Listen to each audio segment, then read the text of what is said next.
Right. Jim Sisco, welcome to Security Halt, man. How you doing? I'm good. How are you? Doing well, brother. It's a pleasure to have you on. Well, Always love connecting with our veterans that are authors and have unique and remarkable stories. And you fit all those categories, man. I don't know about that. I would say unique is definitely a good way to describe my career and what I'm doing, but I'm just a humble guy. Absolutely, man. And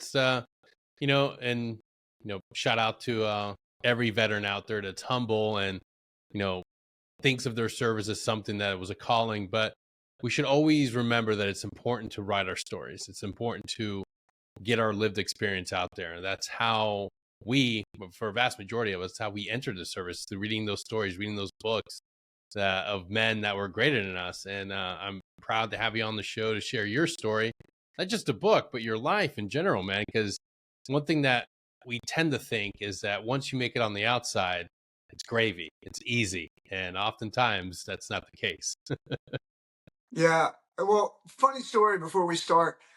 Last night was yesterday was Veterans Day. Last night I went to Applebee's and I sat down by myself and, to get my free veterans meal. And this guy sat down next to me and we just started talking and found out that he was a West Point grad and IT cyber guy and has got out and has his own company. But we sat there and talked for almost an hour and a half. And, it was great for me. When veterans get together, they're able to share, stories and talk about, have these common, experiences and things like that. It really sets us apart. And when we got done, and I talked about the things I did in Desert Storm and the book and my podcast and what I did in Afghanistan. And when he got done, well, when I got done and before we left, he said, "You had an amazing career," and it kind of sunk in. And I'm like, I thought about it today, and I had an amazing career, and I was very fortunate for my time in the Marine Corps and my time in the Navy and what I learned, and then writing the book and doing the podcast, and it kind of was invigorating for me. So I did a podcast this morning for the War Journal, and look forward to doing our podcast because I always have so much respect for the people who were World War One, World War Two, and the Frozen Chosen and things like that. I could never compare my life and career what they experienced and did, but my story, I believe, is powerful, and I think that people will. It'll resonate with people, and that's my hope. And I hope that your listeners will learn something from it and get something from it. Absolutely, man. So let's dive in, man. How did Jim find himself in the Marine Corps? Oh, wow. Just troubled childhood where I didn't have any direction and really didn't do well in school.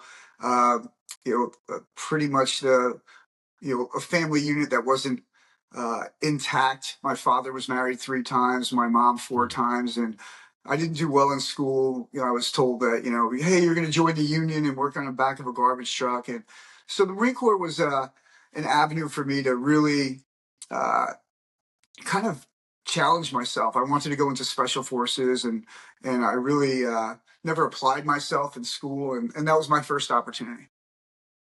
Yeah, that's a common thread that we share with so many of our veterans. I've found myself in that same spot.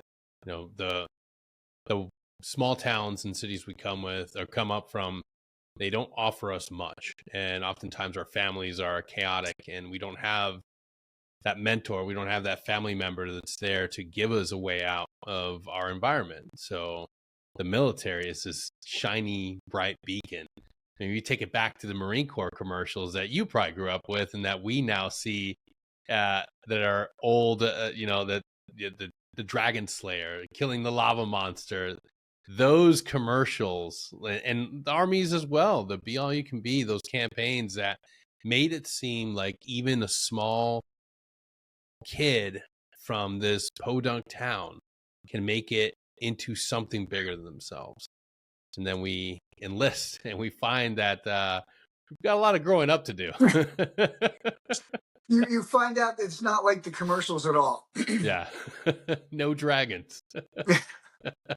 Well, they are, but they're in the form of like senior NCOs and junior Yes. officers.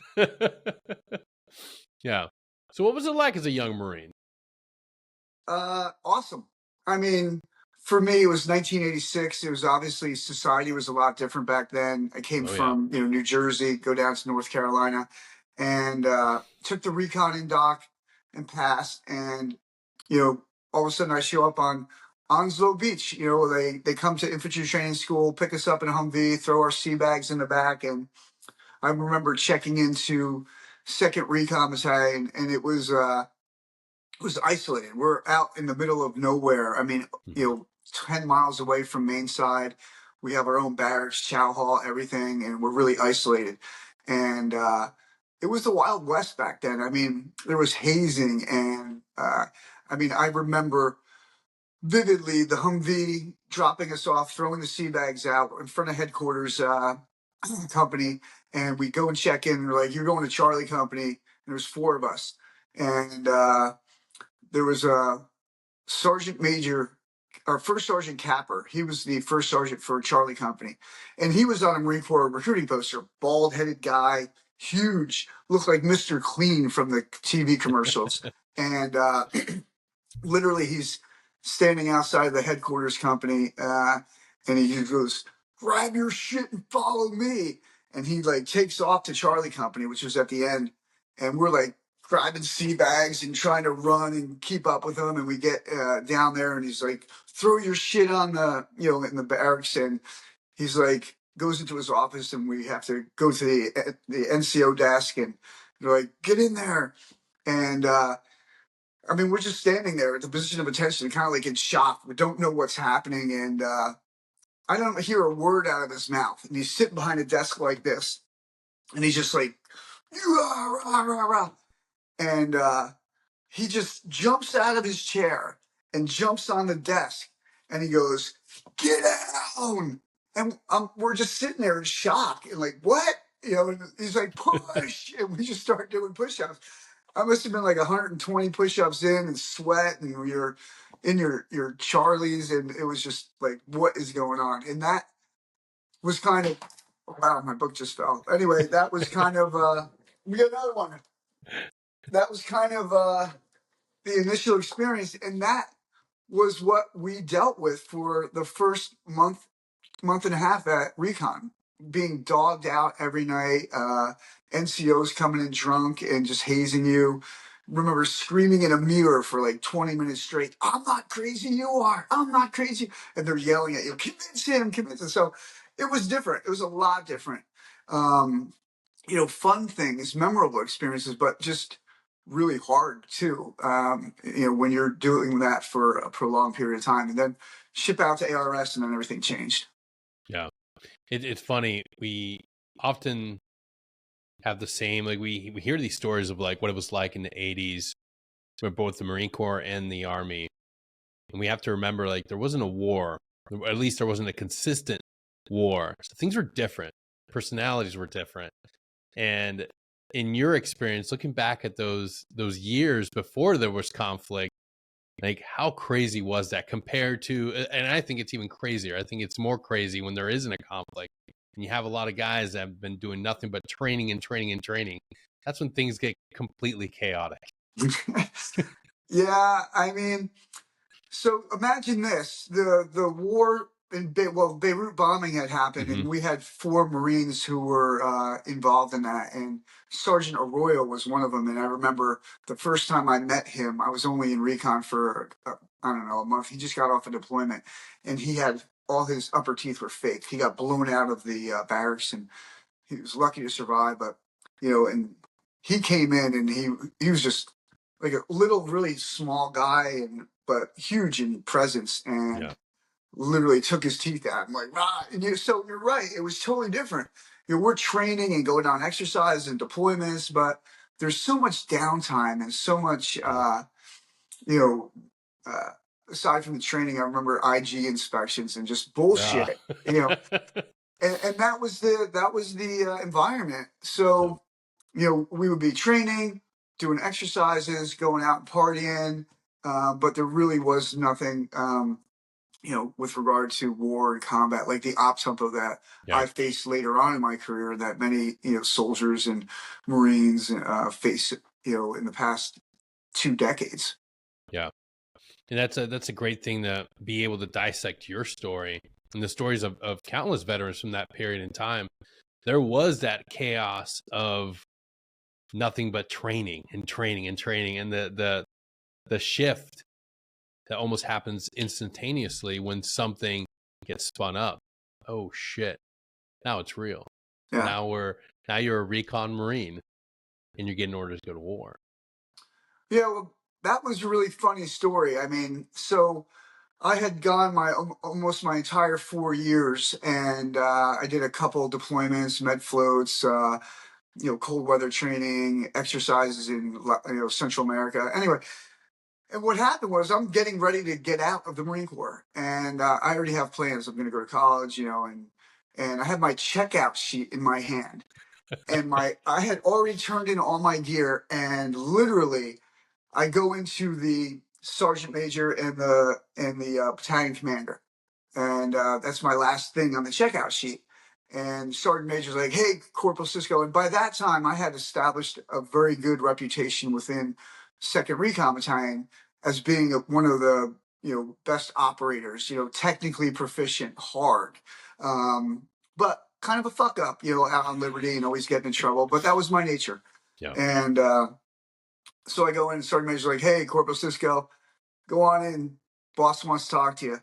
And I remember, like, we would have these big deployment or big battalion operations, and you know how you have a hot wash afterwards, and like the comms, what did you get? Oh, everything's great, sir. Hey, S2, what about you? Oh yeah, we had a great time. Ops, what do you? Oh, the operation went great. And then he'd look over and be like, "Hey, Corporal Cisco, what did you think?" And I go, "Hey, sir, I don't know what exercise these guys were on. It was totally fucked up. These guys didn't do this. We didn't have our cons." And it turned into a huge, like, pointing contest. But so he always knew that he could get ground truth from me, but not in a way, I brought it in an intellectual way, not in a, they all suck and this is fucked up. So I walk into his office, he goes, "Sit down, Jim."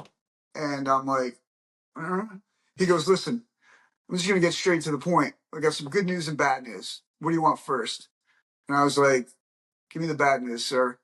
And he said, "The Marine Corps has ended all EAOSs at this point. You have been involuntarily extended for the needs of the Marine Corps." And I go, what does that mean?" And he goes, "Desert Storm's kicking off. You're not getting out." And I'm like, "Okay, what's the good news?" And he said, "The good news is, because you're in the position you're in, I'm going to allow you to make a decision. You can either go to headquarters, you can go to a different company, or you go back to Charlie Company." And I'm like, "Sir, I'm going back to Charlie Company, and I want my team back," because I was a team leader. And he's like, "All right, go get your take that checkout sheet, go get a check-in sheet, and get back to the company," which was great. I had trained for 4 years to go to combat, and that was my opportunity. I wasn't going to squander that and go to headquarters to, be in the headquarters platoon. So yeah, I got my dream and didn't get my platoon back, and that's a different story, but I was heading to Desert Storm. Yeah. And that's for the audience out there that may not have served. They hear the idea, like, I was going to war. I was going to, like, that was my dream. Like, that's a hard thing to explain to people. Even some service members, it's a hard thing to explain that, like, you train and you train and you train and you practice. And it's almost like a perpetual state of Thursday night practice, waiting for Friday night lights, waiting for football. And it's ingrained in us because a vast majority of us were athletes before we went in the military. So that desire to actually prove your mettle in combat, it's a needed thing. But at the same time, you have to be able to speak to those nowadays. I would imagine it's a double-edged sword. You got guys that are so eager to go to combat. And I dealt with it too, seeing young guys come to a team and be like, "I just want to go to combat." It's like, wait, hold up a second. You need to master your task. You need to know your job. But in your case, you had mastered your job. You had been at this. You are now somebody that's like, okay, finally, it's game night. Going back and let us know what happened, because you have to at some point have a little bit of the idea of like, okay, everything's going to pan out. I'm going to go back. It's going to be perfect. I'm going to get my team back. But then you show back up with this brand new, revelation and news to your organization. How did they take that? What was how did that unfold? Well, it was weird because the platoon was going through some changes. We had just done a deployment, so we're post-deployment, so guys are getting out. There's a huge turnover. New staff NCOs are coming in. New team leaders are being assigned. So I go back and, everything is in disarray. And now it's, we got to get ready. We got to have an embark. We got to do this, that. We're sending me off to celestial navigation school to learn how to navigate off the stars with a sextant, training for desert environment, which we never have done in the past, doing mobile reconnaissance with Humvees. And so there's this huge build up and training and in a very compressed period of time. And so nothing really got straightened out. And we head over to Desert Storm, and I'm still not a team leader, and the teams are still kind of screwed up. There's a brand new lieutenant, a brand new staff NCO. I mean, so it's not a well-oiled machine and not functioning well. But I want to go back to something that you said previously that really resonated with me.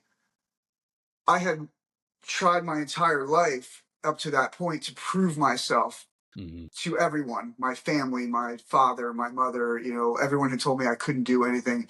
And first going into Marine Special Forces and reconnaissance, I proved that to myself. But I think going to combat was proving that I was technically proficient. I could lead, and it would prove to everybody, every doubter that didn't believe in me. So, but then we ship off to Desert Storm, and we arrive in Saudi Arabia, and it's just everything changes. Yeah. Desert Storm was this operation that was initially, people were thinking we were going to have casualties by the thousands. So we were going to have this chaos of war, that they literally had this idea that we weren't going to have enough resources and mortuary affairs individuals to take care of our own dead. They were planning for just large scale combat, man to man on the ground. But what our soldiers, Marines encountered when they got there was not so much. It was not the warfare that we had thought we were going to be getting into. Well, I write about that in my book, probably one of the first journal entries. And I can remember that in the news, Iraq had been fighting with Iran. And this is we don't teach kids history in school. And Desert Storm, I tell people I'm in Desert Storm, what was that? And I'm like, never mind. But anyway, Iraq had been fighting Iran for decades. And Iraq had the third largest army in the world, ground forces. They had thousands of tanks and APCs. Plus, they also used mustard gas and nerve agents against Iran. Yep. So that was the threat. And if you in the book, I have pictures of me in my mop gear and mop level 4 with the gas mask and the rubber gloves and rubber boots. I mean, so we were preparing for that. And that was the narrative, is that we're going to be in this long projected campaign that could last for months and years, and that we had to build up all of our resources, and we're shipping over tanks, and there's 82nd Airborne and Marines and 1st Marine Division. So we're going thinking that this is going to be huge. To the surprise of everyone, the war lasted 96 hours, but we'll talk about that later. I think there's things that we talked about getting up to that. Yeah. So you get on the ground, and what was that like? Because you're right. A vast majority of our American public don't remember, and they don't know anything about Desert Storm. It was a blip, and we get frustrated when they don't understand Afghanistan and Iraq, and people are, now for 20 years, they just think, oh, Iraq was just, enduring operation. They don't even know the difference between enduring freedom and the OIF. And it's frustrating for us. I mean, I can completely understand the frustration for you when you're like, hey, we had conflict there before this 20-year war. What was it like when you sat and you actually got on the ground there? Yeah, well, let me say this before I answer your question. For me, I have really good perspective because not only was I in Desert Storm, but I was did tours in 3 tours in Afghanistan, and I did deployments to Iraq. So I've experienced, in my 30-year career, the full spectrum of war and how it changed. The whole continuum of war has changed. But to answer your question, I get on the ground, and we're in this huge staging area in Saudi Arabia, and there was like three: Camp 5, Camp 15, and so it's just a thriving metropolis. It's a huge city and tents everywhere, and these Connex boxes just all over the place, and they have chow halls, and but not chow halls like in Afghanistan or Iraq where the 5-star cheesecake. How many desserts do you want? You're like, is it lobster night or crab legs tonight? You're like, what? That's Yeah, true. so it was totally different than that. But here we are stuck in this huge, uh, metropolis in the desert. And it was very uncomfortable for me because I didn't want to be there. I thought that was a threat. If there was going to be they were going to attack, you're a sitting duck. I was in, Yeah. I love being out in the woods and in the water, and, where you have your autonomy and freedom and you can operate and scoot and shoot and maneuver. And I hated being there. And it was boring because you can't train, you couldn't do anything. And we were, I remember sitting there for hours having scorpion fights. We'd put 2 scorpions in a ammo can and see who would win and bet on it, playing spades and kill how many flies you can kill in a day.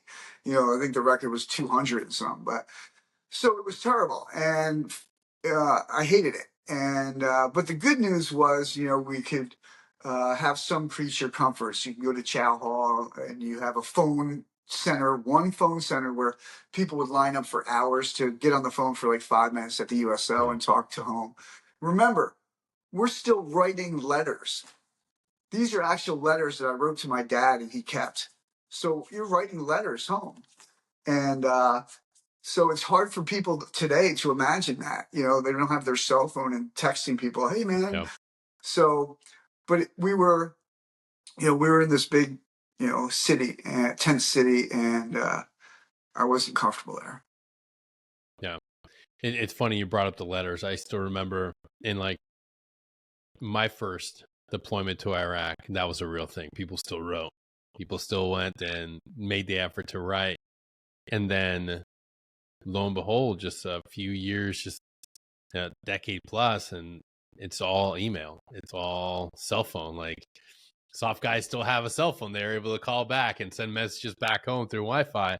And it's crazy to think like that's just something that few people experience and will experience moving forward as we continue to advance in warfare. Now it's not waiting weeks and months for a reply from somebody; it's instantaneous.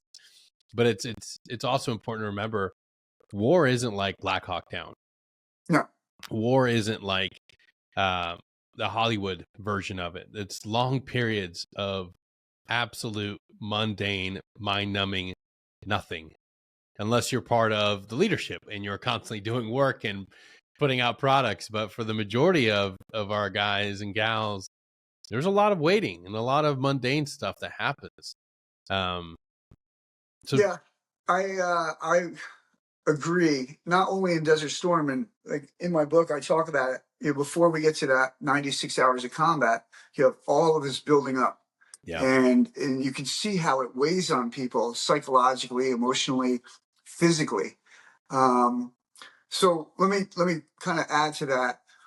We finally leave Camp 15, and we are going to be the lead element for 2nd Marine Division. So we stage north, and we are off the border of Kuwait. And for a couple months prior to the war, we're bouncing around, we're doing ops, we're training, but we're constantly moving. So that keeps your op tempo really high, but you have this unknown: when are we going in? We don't have intel, we don't have a good understanding of enemy disposition, anything. And we're still trying to learn how to fight in the desert. Like our first patrols were on foot, trying to carry 50 cals and running around. You're like, what are we doing? And then finally we're mounting the 50 cals and the Mark 19s on the Humvees.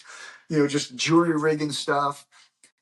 First time we have pluggers, it was the initial, GPS systems, and they were huge, not like on your phone. Hey, put Waze in, let's go to your girlfriend's house, It's like but anyway, Yeah. so we're trying to figure all that stuff out, and I'm still not in the team. I'm still like in a team, but I don't have my own team. I'm bouncing around. I'm trying to teach classes on patrolling. I'm trying to, kind of give my knowledge and insights and be a contributing member, and I'm still not allowed. So I'm very frustrated. Yeah. That's not good for anybody, especially in a combat environment where you don't have a set role, where you don't have like a set, like, this is taking ownership, having that ability to sit down and be like, this is my team. This is what I'm responsible for. And then you have to tiptoe or feel like you're getting involved in somebody's lane. Did the guys ever share any frustration, or were they understanding of your unique situation? I had advocates who were trying to get me into different roles. I even had guys from different platoons, leadership going, "Hey, we'll take him. You guys don't want him? We'll take him. He's awesome. Let's do it." So yeah, I had that.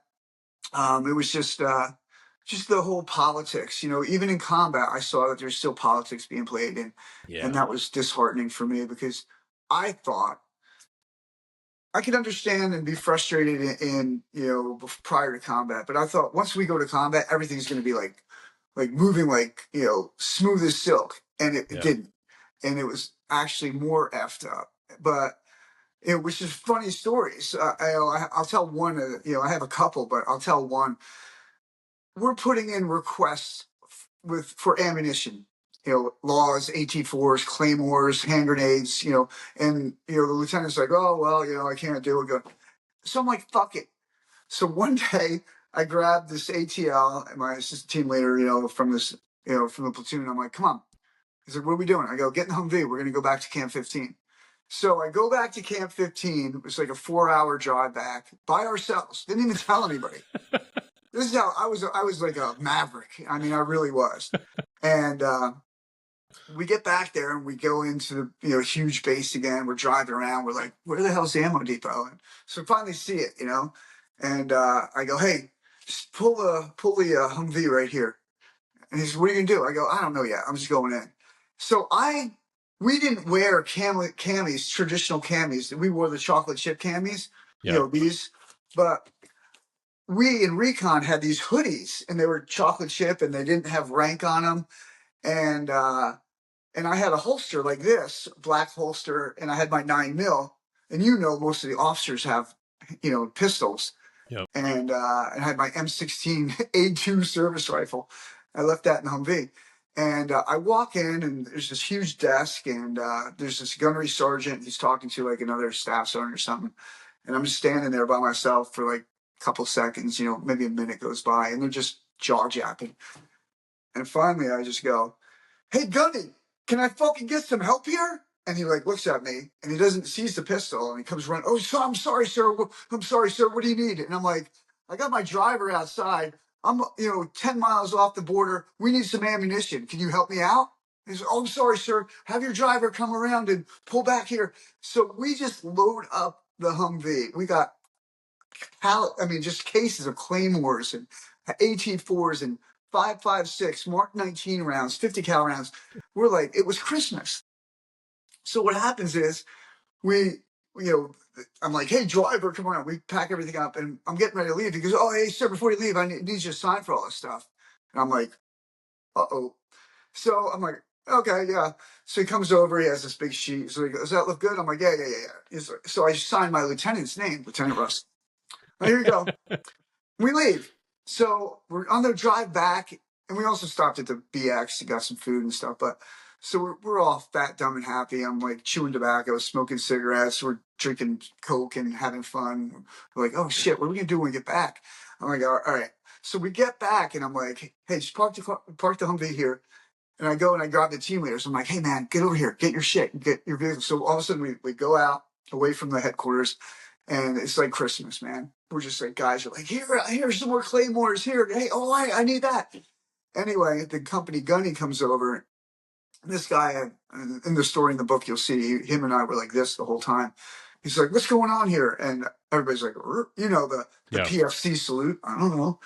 And I didn't want anybody else to get in trouble. I'm like, "Yeah, I did that. That's me." He's like, "What's going on?" And I'm like, "Well, sir, or hey, Gunny, I went back to Camp 15." He's like, "Oh, come with me. We were coming to see the lieutenant." And I'm like, "All right, whatever." So brings me to the lieutenant, tells the lieutenant's like, "You're coming with me. We're going to see the CO." And I'm like, "All right." And the CO, like I said, was really cool with me. Had a great rapport, a lot of respect, mutual respect. And the lieutenant's like, "Oh, I got you. I'm going to get you." He was a Citadel grad, Yeah. total dork. And he tells the CO, he's like, "So let me get this straight. Corporal Sisco, you took a Humvee by yourself, drove 4.5 hours to Camp 15, got all this ammunition on your own, and then drove back." I'm like, "Yes, sir." He goes, "That's pretty damn good. How'd you wind up doing that?" I was like, "Well, sir, we were asking Lieutenant," and he said, and he goes, "All right, well, I just have one question. Who signed for all this stuff?" And I just looked at him and I go, and I point to the lieutenant and I go, "He did, sir." And he goes, "Get the fuck out of here." So that, in the book, I talk about how the lieutenant and I, at that point, and the gunnery sergeant and I were like this the whole time. And they actually tried to write me up for NJP for having Mm. alcohol. They caught me with Jack Daniels. They caught me with intel that I got from another Marine who was back at Camp 15 who I dated and actually got into a relationship with in Desert Storm. So Desert Storm for me was wild. To say the least. So after those awesome stories of just trying to get prepared, trying to get things going, when it finally kicks off, where did you find yourself? So I will tell you this, that I have, and this will be etched in my memory forever. It was one day before the ground war started, and we had just done an exercise, and I had stayed back, and I was on the comms team because I wasn't assigned to a team yet, and the teams had gone out, and this is Charlie Company, the guys who I knew and I trained with, and they came back off a mission, and we're sitting in a table around, we're sitting in a circle, and we're just chilling out, eating, reading mail, and hanging out. And I'm sitting there with five guys, and the guy next to me is Corporal Michael Cook. And Mike and we train together, we're friends, we hang out, go partying together. And I remember Lance Corporal Stroud was about 20 feet away, 30 feet away by the Humvee, and he was playing with the radios. And he goes, "Hey, Corporal Cisco, can you help me with the KY gear?" And I go, "Fuck you. What are you, a retard? You know how Marines are." Yeah. And everybody started laughing, like, "Oh, retard." And Mike looks over at me and he goes, "Bad dog." And I go, "Yeah, it was kind of a dick move." And so I'm like, "I'll go help him." So I go walk over and I start helping him with the radio. And I'm over there for maybe less than a minute, maybe a minute, or not too long at all. And I hear this loud explosion, boom! Like, what the fuck? And it came from where I was just at, where I was sitting. And so I just go running over. First instinct, that's me. Just go run. What the fuck happened? And I run over to where the sound came from, where I was sitting, and Mike had his 782 gear on, and he was taking his 782 gear off. And when we went on patrol, we would take the thumb clips off the hand grenades and we would loosen up the pins so it's easier to pull. And supposedly, well, nobody really knows, but when he took the 782 gear off, I think the pin got caught and it came off and it fell down between his legs, and he went to go grab it when the hand grenade went off. So I am standing there looking at Mike. Both arms are gone. And it's not like the movies. There's no blood and guts. The heat is so intense that it just burns everything. So everything is black and charred, and like his camis are ripped and his leg was just hanging there and both arms are gone. And I'm just looking at him like, what the fuck? And I have my training. I can do trachs and IVs and CPR, and I just knew he was dead. His head like kind of slumped down and it was over. Corpsman knocked me out of the way and they start working on him. And within a couple of minutes, there's a CH-46 and they medevac him out with the guys who were got shrapnel. They got fragged, and that's the day before the ground war started. So the story gets worse, and you're going to say, "How can the story get worse?"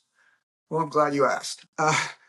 When somebody dies in combat, you have to go through their personal effects and their military gear, and you separate them because the personal effects will go home. Yeah. And for some reason, I volunteered. I'm like, you know what? I'll do it. Maybe it was because I could have been next to him and I might have been dead, or maybe because we were friends for that long. Not close friends, but we were good friends. And I started going through all his gear and I'm separating stuff. And I literally remember, I'm wiping pieces of flesh and bone and black charred powder camis like off of some of the gear. And my hands are like, with black and with all this charred stuff, and anyway. And I get to his wallet, which is in the bottom of his pack, and I'm like, one Pennsylvania driver's license, one Social Security card, $26, and you have to write everything down on paper. And there's like a staff sergeant who was over on the side. He was just watching me do it. He didn't want to get involved. And so I reach into one of the billfold pockets in the wallet and I pull out a picture. And I look at it because I'm like, not paying attention. I look at it and I'm like, what the hell? And it was a picture of my girlfriend. Oh, fuck. And I turn it over and it has like a heart and says, "Love, Ashley."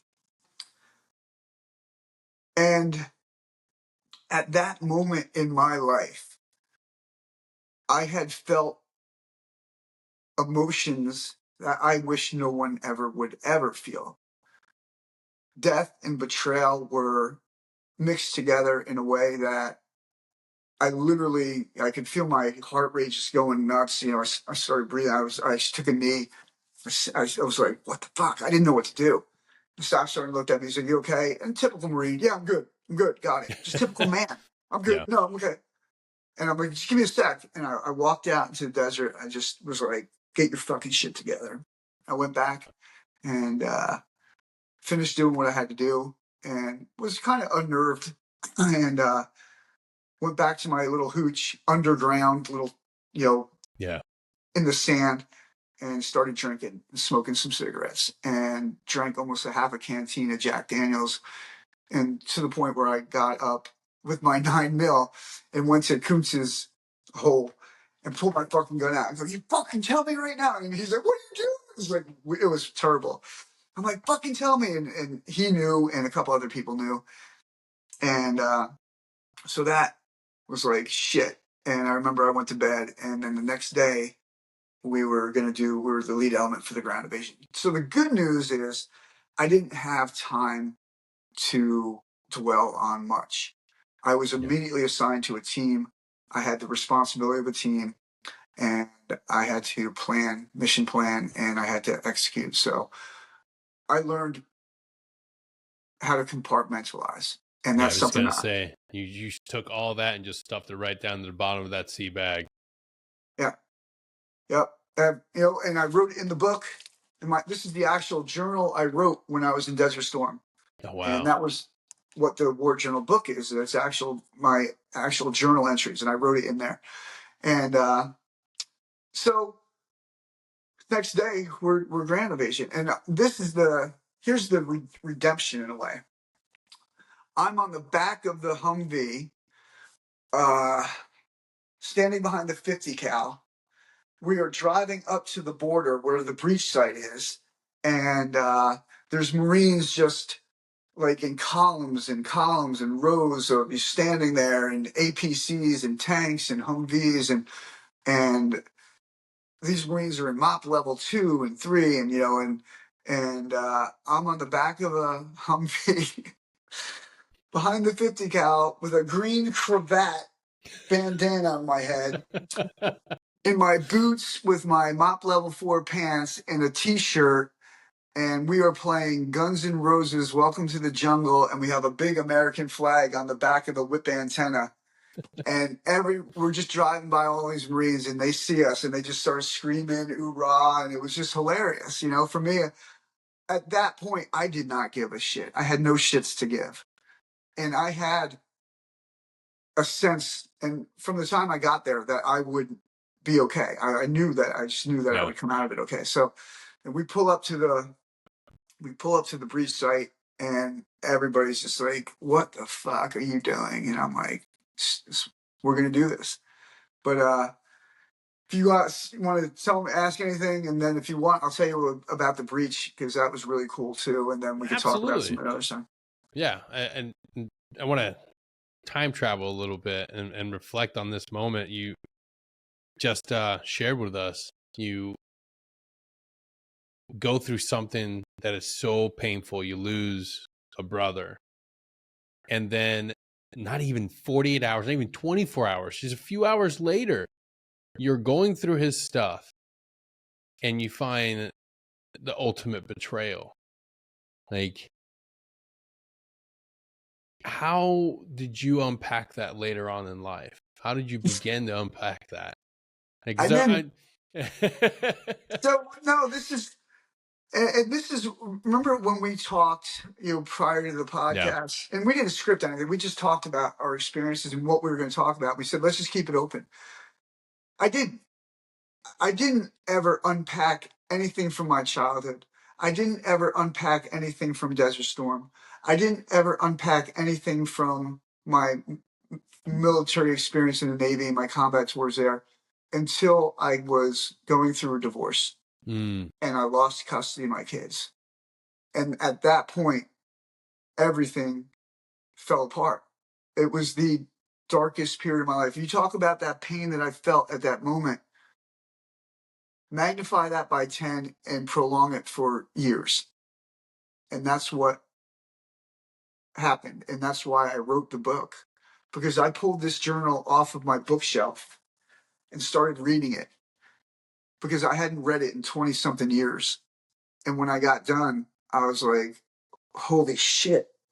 Why didn't I fucking read this throughout my life? If I had read that book, if I had read that journal at different points in my life, it would have saved me so much pain and so many bad mistakes.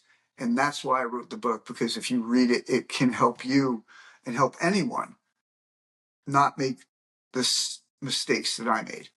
yeah.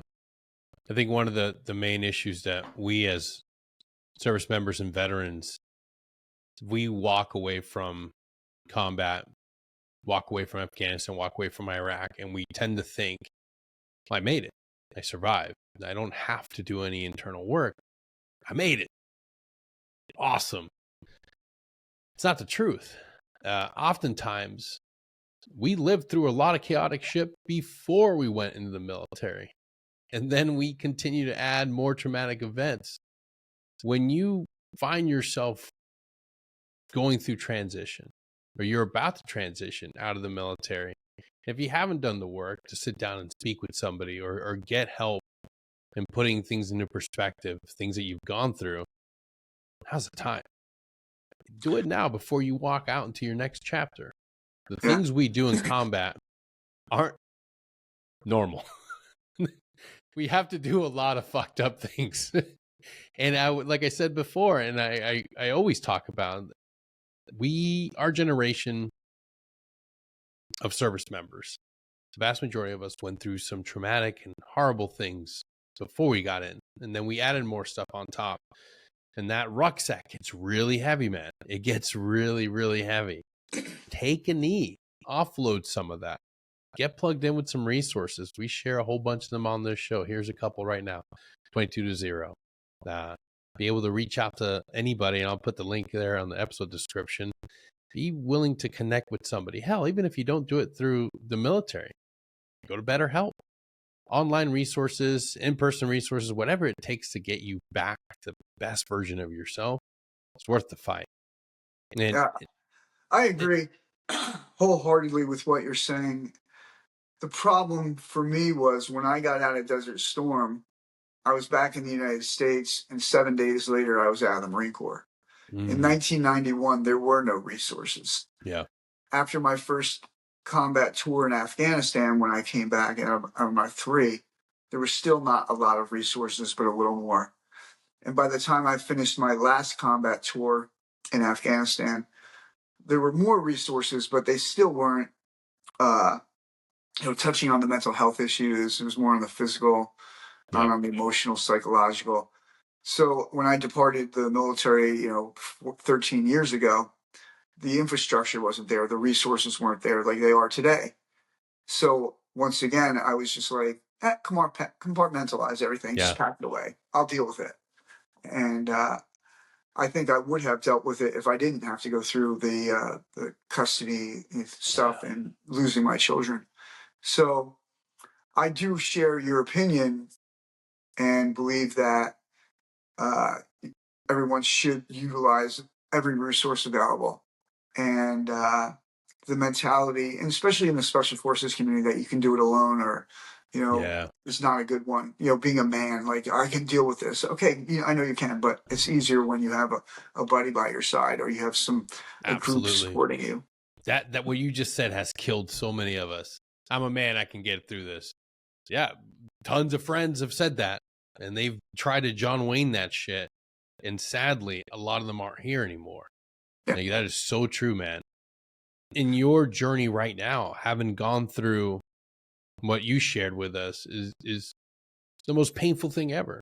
Losing your family, losing your kids.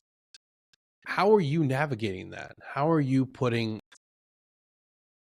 Day by your day. day by day? Yeah. Yeah, I mean, I don't want to spend too much time on talking about what's happening with my personal life and my in the custody trial, but I'm just going to say that imagine this: 23-year veteran, business owner, husband for 11 years, and wife decides that she wants a divorce because she's not happy. She gives me custody of two of the three children. Mm. So I'm raising two of my kids by myself during COVID. And being a great dad, coaching their rugby team, going to the gym before they wake up in the morning, taking them to school, helping them with homework, taking them to doctor's appointment, taking them to rugby practice, being a dad, and loved it. Best year of my life. I connected with my children in a way that I wish that every parent or father would connect with their children. We would go for daily walks around the lake. I talked to them about life and share knowledge and insights with them. Go to court. And if anybody's been through the family court system, it is just a nightmare. And dealing with lawyers and therapists and this and that, and not prepared. And I will say this: I was prepared for combat. I had trained. I was hard as woodpecker lips. I went to the family court system and just got destroyed. No. And I represent myself pro se. I go in front of a judge, and I think it's a slam dunk. He's going to give me all three kids. My ex-wife is batshit crazy in a way. She gives me the custody of the kids. My youngest daughter, who was in my wife's care, threatens to commit suicide. How am I not going to win? The judge, whose own daughter was murdered by her male college roommate, he rules that I alienated the kids from their mother, gives my ex-wife full legal custody, and limits my interaction with my kids to 30-minute Skype calls on Sunday evenings. How does that happen? And that's what I've been dealing with for 3 years. So when you ask me, how am I dealing with this? Day by day. And it has been the biggest struggle for me. Uh, the irony of Veterans Day for me is last year on Veterans Day, I played in a rugby game, the annual rugby game we have between the Kiwis and the Roosters. After the game, I went to dinner with my girlfriend, Chelsea, and I didn't feel well. I thought it was the game. We sat down in our booth. She goes, "Are you okay?" And I'm like, "Yeah, I'm just thirsty from rugby. I'm dehydrated." I went to drink out of a straw, and the water went everywhere. No. I suffered a stroke that night. I was just going to say, shit. And I think that was directly a result of what I've been dealing with for the past 3 years. So the good news is, a year from 1 year later, here I am, 100% recovered. Well, not 100%, 90%. I have a little paralysis in my face and in my left hand, but overall, I'm healthy. And that is one of the results of what I've been dealing with. Well, Jim, you're a hell of a fighter, man.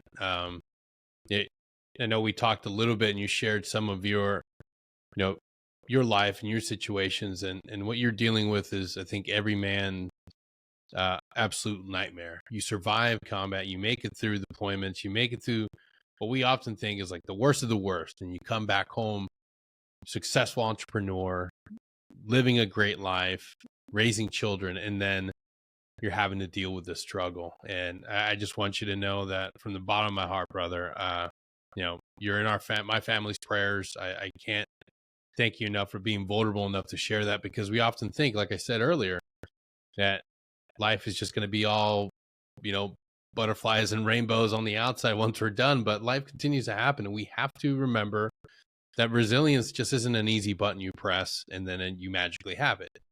You have to continue working hard and continue to see the positive, continue to say that you are experiencing something difficult, but you can overcome it, that you can eventually get through this. When we see a situation as being hopeless, that there's no way we can overcome it, we don't develop resilience. We don't develop anything out of that. We lose hope, we become depressed, and then we have this, domino effect that actually affects our physical health as well. It takes us in that dark spot. And I think you're a shining example of being willing to understand the reality of a situation, but still fighting for hope, still fighting for resilience, and getting through that next day. So thank Well, you for being willing to share that, brother. yeah, that's kind of why I did wrote the book and do the podcast, is because the experiences that I had, I think, will help anyone. They transcend race, gender, ethnicity. You don't have to be a veteran. What I'm dealing with, hundreds of thousands of men, women face, each year with the family court system. What I would like to do is say that the resilience that I have now is a byproduct of what I experienced in Desert Storm. Because, let's just go back to Desert Storm. I am, I remember sitting on the breach and I watched the Bangalore torpedoes go across the minefields in the breach site, and the explosions going on, and we are the first Humvees going across, and we're like, what are we doing? It's like we're the lead element for Second Marine Division, and we're just driving in these Humvees, and we see coming up on Kuwait City, and we got the tanks behind us, and they're like, move faster, we're like, and we're encountering Iraqis sporadically, and most of them are surrendering. We had a couple engagements, but nothing huge, and we're just on the outskirts of Kuwait City, and we can see the skyline, and we can see all the high tension wires, and and out of nowhere we start getting fire. And I mean, it's like, this is my first firefight, and it's game on. All of a sudden the training just boom. You act. You train for years, and all of a sudden you're in that situation, and you hope that you are able to react in the way you do it. And for me, it was like game on. And I'm on the 50 cal, and I'm just going to town. Bullets are ricocheting like 10 feet away from me on the metal high tension. Ding, ding, ding, ding. And I didn't care. I'm like, yes. Tracers going out, and for some reason I look over. I don't know why. I look out of the corner of my eye, and I see the staff sergeant who I had the issues with jump out of his Humvee and throw his M16 on the ground and hide behind the tire. And I didn't know it was him at the time. I grabbed the ATL. I'm like, get on the gun. And he's like, and I jump out, run across the desert, kick him. I got up to him. I kicked him as hard as I could. I get the fuck up. And he looks up at me. And when I saw him, I was like, he looked at me. I looked at him. It was like, what? And I run back to the Humvee, and I'm on the gun for about not even 5-10 seconds. And everybody's like, cease fire, cease fire, cease fire. Like, so, I squeeze out a couple more because that's who I am. Cease fire. Oh, got this doing. You're that guy. I'm that guy. Cease fire? Oh, okay, sorry. Didn't hear you. You have my earplugs in. Didn't have my ear pro in. And anyway, to get on the radio, and we're figuring out we had to deconflict. We were actually engaging the lead element for 1st Marine Division as we came up. So I write in my journal, like, I don't know if I can find it, but I wrote, today the world's most elite fighting force engaged the most elite fighting force for 3 minutes of sustained combat. No WIAs, no KIAs. So that was my first combat experience, you know. I'm like engaged with 1st Marine Division. It was hilarious, you know. Nice. So then we wound up getting out to the outskirts of Kuwait City. We see the little clover leaf of death, and I'm like seeing all this death and destruction. War's over. War is over. But not for me. Yeah. There's a lot of loose ends. There was a lot of things that were happening. You know, there I had a charge sheet for the Jack Daniels. I had the issues with the gunny, but there was one other thing that was happening. The entire time I was in Desert Storm, I had dated a corporal, female corporal, when I was in the Marines, and we broke up. And she deployed, and I found out that she was in Desert Storm also, and she was assigned to 2nd Marine Division Intel. And she, once I found out, I was like at Camp 5, I ran into her. Like, she's like, Sisco. I'm like, holy shit, what are you doing here? What are you doing here? I'm like, this is my dream. And she told me she was an intel, and we were talking, and we had direct mails, you know, back then in country, which was easier. And she would give me intel on our positions. She would give me intel on the enemy, all classified shit. And I got caught with it. And same gunny, he goes into when he found the Jack Daniels, he found all this intel, and takes the lieutenant, same story. Lieutenant's like, where'd you get this? I'm like, I'm not telling you, sir. It's none of your business. He's like, well, I'm going to take this to the CO. And I'm like, all right, let's go. We go for the walk, you know, go to the headquarters, the COC, the Command Operations Center, you know, go down into the COC, and he gives it to the CO, and he's like, Corporal Sisco I found this on Corporal Sisco, and he's like, hey, Sisco, what's up with this? And I'm like, hey, sir, you know I have a friend who's at, you know, 2nd Marine Division and Intel. We've been asking the lieutenant to get us threat briefs. We've been asking for enemy disposition. We've been asking for the locations, the enemy minefields. We don't get any intel. And so I took it upon myself to see if we can get it. And so he starts looking through all these maps and charts and jogs and all of the overlays with the acetate paper, you know, the old shit, yeah. acetate the old school paper, stuff, yeah. markers, and you know, that was the cool shit back then. Yeah. We don't have iPads and, you know, anything. And yeah, she had to read a map. So anyway, he's looking through this and he's like, this stuff's amazing. This is better than I have. You know, and he's like, can you get more of this? And I'm like, yeah, I just got to drive back to Camp 5 or Camp 15 anytime I want. I can get any, you know, as much as I want. He's like, oh, yeah, I want you to go back every week and I want you to get this stuff. So now I'm like in the praise of the CO. I'm going back once a week, getting these big intel dumps, briefing the teams, bringing it to the CO. So I'm the golden child. The lieutenant hates me. Gunny hates me. They want to fry me. War's over. Belinda was the person who was giving me the intel. Ashley and I break up, obviously, and I'm hurt. And Belinda is there for me. And we start developing a relationship. And, you know, when I go back to Camp 15 after the war, we finally have the opportunity. We have sex. And, you know, we hook up. And it's awesome. You know, I move away from Ashley. I move away from us. I have the intimacy of a woman. I have, you know, the love of a woman in my life, which I've always wanted, and I'm okay. And we are supposed to meet one night outside the women's barracks, where our rendezvous site, and she comes out and she's just like, I can't see you anymore. I'm like, what?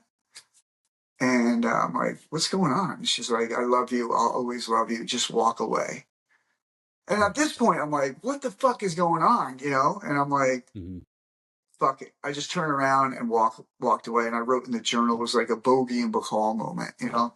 She says, I love you forever, just walk away. And I'm like, all right, I'm out. And timing. So 26 years later, we connect on Facebook. And through our discussion, she tells me that she was sexually assaulted and raped by some of her staff NCOs in her command. They found out that she was providing me with the intel, and they assaulted her, raped her, and threatened to tell the command that she was giving away classified information to me.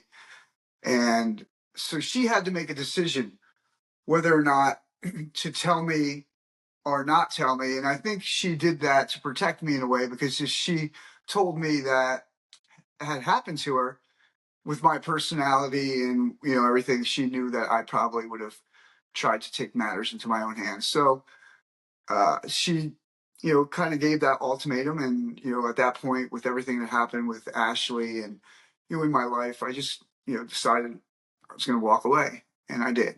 And, you know, that's the tragedy of my Desert Storm deployment. You know, not only the death of my friend, the betrayal by my girlfriend, but then, you know, this experience a new relationship and have like this hope and have all of that kind of taken away or destroyed. So Desert Storm for me was a very valuable time in my life, in that I learned some really hard lessons and experienced some, I don't want to say trauma because everybody uses that word, but experienced some challenges or traumatic experiences that really had an imprint on my identity and, you know, my life. And like I Absolutely. said previously, I wish I had applied those lessons throughout my life, and I didn't. Yeah. And that's perfect. And what's the name of the book? You got it right there in front of you? Yeah, it's called The War Journal, a young Marine's discovery of critical life lessons from Desert Storm. And it is honestly, it's the journal is transcribed in the book, and I add a bunch of pictures for Marines. You know, I didn't put any Hmm. crayons in, but and it talks about not only the journal entries, but each journal entry kind of gives you a insight into, you know, what how that, you know, experience. But at the end, I really talk about those critical life lessons. I talk about faith and religion. I talk about education. I talk about relationships and marriage and friendships and finance, and those are the things that I believe can really help young people, even adults, because you know, those are things that you will use throughout your life. And that's kind of the basis behind the book. And it's not one day of war and trigger pulling and one or two firefights, but it really is about all of the life lessons that I've learned. No, absolutely. And I think that war is the perfect catalyst for all of us to learn so much from it, because life's like perfectly depicted in that entire experience you shared with us. All this build up to what you think you're going to experience, and then life hands you something completely different. And that is a powerful lesson a lot of us need to understand, that we can be resilient in, you know, receiving what we think is not what we want, and being angry about it and rallying against it. You just got to be able to deal with the cards you're given. And I think that's the beauty of that book. It really shows us that human side, that Jim that's going through it in that moment, and the lessons he learned. And like you said, if you would have been able to reflect back on those words, on what you experienced later on in life, you realize, oh, wait a second, I've been through this. In Yeah. fact, I've been through these exact situations. If you pause, go to the episode description, you'll see a link where you can pick up the book for yourself. And you'll see it right here in the video on YouTube. Jim, if people want to connect with you and reach out, where can they find you? You know, I am not a social media influencer. I'm not a content creator. I am just Jim Sisco, and I have no problem giving out my email address and phone number. You know, I'm not directing anybody to a website. You know, and you can never contact me. Call me, talk to me. If you have a problem, if you're, you know, I'm going to share one story. So I had just put out the book, and I was still, you know, in this really dark period. And, fortunately it became a bestseller, and I did a podcast or two, and I did the same thing and put my phone number out there. And I was sitting at night, and you know how it is. The phone rings, and you look at it, and you don't know the Yep. number, and you're like, it's kind of like Russian roulette. Do I pick it up? All right, who knows? I wound up like, I got nothing going on. So I picked up the phone, answered it. Good evening, Jim Sisco, and the voice on the other end goes, "Hi, my name is Steve, and I hope I don't mind if I'm calling." And I'm like, "No, yeah." I'm like, "Hey, what's going on?" He's like, "Hey, I just wanted to let you know I saw the podcast and you talked about your book." And I'm like, "Oh, hey, cool, thanks." And he goes, "Hey, I read your book, and I just wanted to talk to you for a minute and tell you that I really appreciate you writing a book." And I'm like, "Oh, that's cool." And so he starts telling me that he was in the army and he did a couple tours in Iraq, and then he starts sharing with me that he was going through a really terrible situation at home and with his family, and he just blatantly said, "I was thinking about ending my life and committing suicide." And I'm like, I didn't really know what to do. I mean, I have been in the same situation as him. I've had those thoughts. And, so I didn't really, I was kind of like, didn't know what to say. And I'm like, well, I mean, great. You read my book? And he goes, "No, I read your book and I changed my mind. It gave me purpose. It gave me meaning." And he said, if you can go through what you went through and going through what you're going through, I can deal with what I'm dealing with." And I was like, "That's awesome. Thank you. I appreciate it." I didn't know what to say. And, we spoke a couple different times after that, but it really hit me. If I can help one person, I've done my job. And if I can help 100 people, I've done a great service to humanity and to the world. And that's what drives me, and that's what motivates me, and it's not royalties. I think Amazon gets like $14 for every book, and I make like three, so I'm not trying to make a fortune on this. I just cover the cost of production, but it really is the purpose of the book. And so right, put out my phone number, put out my email, and anybody wants to, just shoot me an email or give me a call if you need to talk. I'll help you in any way I can. Absolutely, Jim. Thank you so much. And I really appreciate you being vulnerable enough to share your story with our audience. And I cannot wait to have you back on the show, because I know there's more that you can share with us. And I know there's got to be more stories and more hidden gems in there. So, Jim, thank you so much for being here today. Thank you for what you're doing. And to all y'all listening, go get the book. And more importantly, share the show. Help us grow. Send out this episode, share it with a friend, and follow, subscribe, all that jazz, because we can't grow without your support. So thank you for what you're doing, and we'll see you all next time. Till then, take care. Thanks, Dan.